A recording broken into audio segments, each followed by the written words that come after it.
What's up, survivors? Welcome back. And how are we doing today? All right, guys, we are going to be doing some quick short snips and cut-ups from my live stream of reaction to CitizenCon this year of 2024. So if you happen to have missed it and want to find it in a small, easily digestible doses, feel free to go through and check them all out. So before we get started here, I'd also like to say that if you are a new, returning, or veteran player looking for a home, my organization, 12 Blades International, is recruiting for all types of players of all different types of play styles. You can find more information down below about our organization, as well as links to our Discord and the forms for application to join up for now until we get something more permanent in game. Well, let's get started. Ben, behind you. Oh! The guide system. So we've introduced the guide system on the web a while ago. And this allowed new players and experienced players to match up, basically for a new player to get training and learning the ropes. Wait, are we bringing it in the game? Yeah, of course we are. The guide system. Yeah, they stole this from Final Fantasy XIV, by the way. Help one another. And it's very important for a game as large and as complex as Star Citizen is. And while we're improving how we teach you the game, it's irreplaceable to have another player by your side showing you the ropes.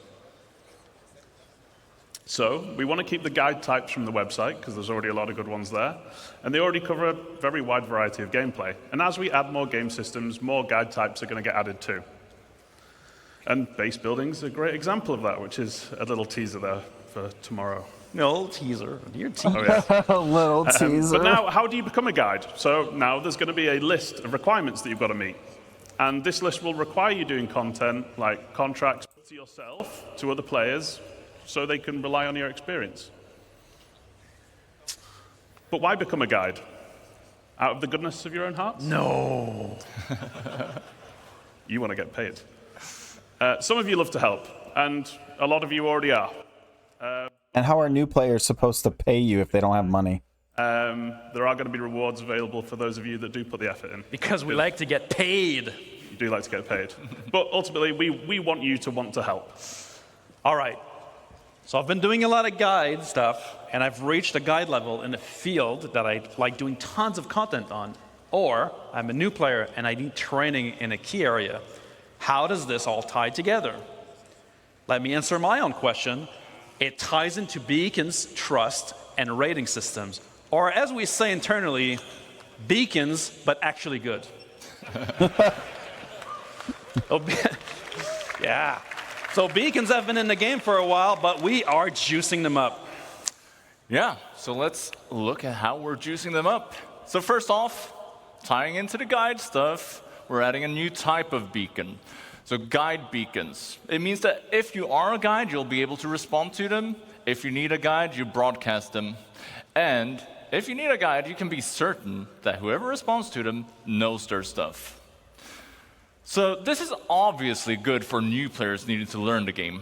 But even seasoned players like yourselves, you're going to have a great use for this because there's always something new to learn in the verse. So you just post your question, you broadcast it out, the guides get alerted. They can accept it. So yeah, so this is a direct copy of the mentor system that they did in Final Fantasy XIV. I wouldn't say a direct copy, but it's a very similar setup where you can become a mentor for different types of things like crafting, battling, tank healing, and all that stuff. And then you can earn a tag that lets you become a mentor. That's basically what this is, except they're just calling it a guide. Every time they use a beacon, they get ganked. How are we going to do? What are we going to do to make sure that whoever is answering my call for help is trustworthy? Are you sure that's your friend and not you? Minus this part. This is different. So we've got a few ways of tackling this, and one of them is actually subsidizing the beacons. So guilds contribute rewards to the payouts on service beacons, and we'll get to guilds shortly. But that could be money, reputation, or potentially other rewards as well. Because we like getting paid. It's going to be ultimately, a that keeps the trend. cost down for the people that need help, but rewards the people that are helping. And this actually finally makes it viable to do beacons for whatever profession you like to do. Medics, refuelers, and repairers, just to name a few. But if you misbehave and you fail the Tow beacon, truckers. there's no payout for you. So that's one incentive. The other is that we're adding a proficiency rating. Responders can earn that rating by successfully towing. completing service Right there. missions. You go from bronze up to gold, which indicates your level of experience and success, and only the top few will be able to earn platinum status, which essentially puts you on a leaderboard and marks you as one of the best playing in your region.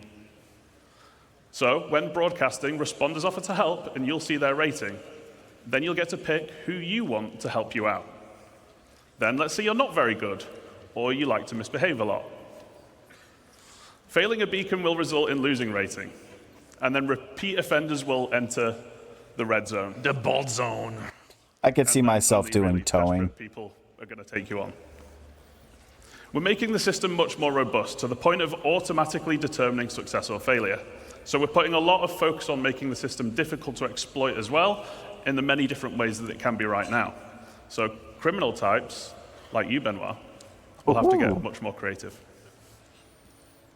So yeah, that's all great from the beacon broadcasters. Basically, a criminal setting up a fake beacon to lure somebody in. They're not the only ones getting ganked. The beacon responders, they're also in a bad position. So See, what do I we do just for the said beacon it. responders? Well, we want to give you some idea of the risk you're putting yourself into by responding to the beacon. So we're adding trust rating. So if we look at this person who's looking for some help, I literally just said well, them we can setting see a their trap. last 5 recent beacons that they've broadcasted. They have 2 neutral ones. Something's gone wrong, but it wasn't necessarily bad or illegal. Then they have a red one. That's bad. They have been up to something.